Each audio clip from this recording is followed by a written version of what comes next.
All right, Mr. Rebel, leader who cares, the rebel who cares, I guess. Derek, I've, like, I guess a lot of people, I've had many mentors in my time.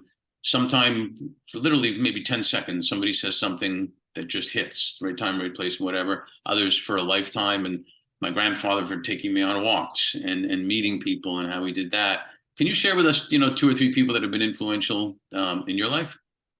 Yeah, well, I'll say, it's hard to narrow it down to two or three people, right? Yeah. So it really is. I mean, my family, I'll just say family broadly has been very influential from my parents to my grandparents. I've learned so much and they've contributed to my life in meaningful ways.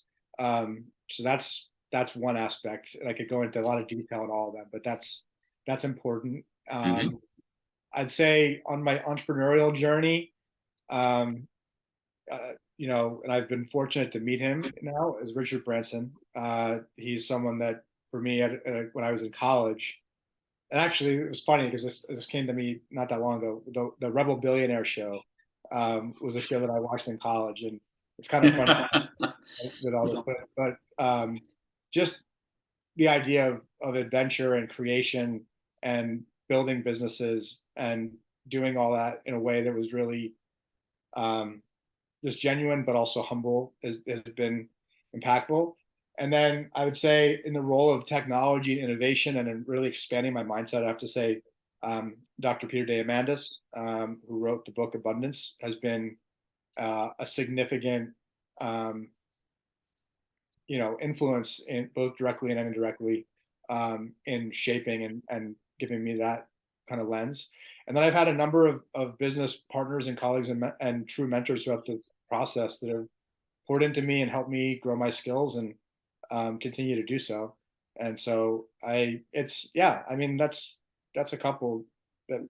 That's a couple of good ones. I had an interesting conversation with Richard. I say Richard, it's not like he's my best friend. We've talked twice, but we had a conversation in London on why doesn't anybody talk about how proud they are of where they work anymore?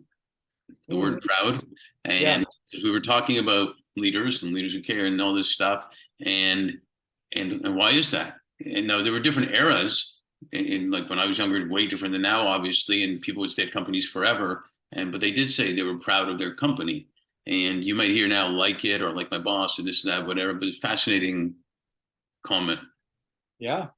I think that's a really interesting thing. And then to your comment, going back to our interview, I mean, if you're proud of where you work, it means that the company is living and acting in accordance with what they say and their values and truly creating a culture of belonging and people have that sense that they are part of a mission, of a community, of a team, of a purpose larger than themselves, and more importantly, it's being blended and weaved together in a really meaningful, important way. And that's where that kind of spirit of core comes from, right? Without a doubt. And just take it one step further, and we can conclude on this. That goes back to the family when you go home. That energy goes back, and the kids hear it, Yes. and then that becomes what's sustainable, basically, in the whole circle of life, if you will.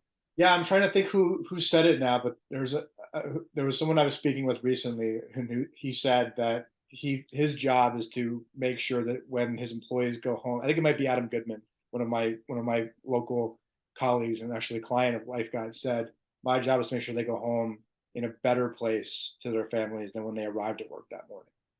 It's beautiful. And guess what? They'll perform so much better. Yeah. Thanks for sharing all that. Really appreciate it.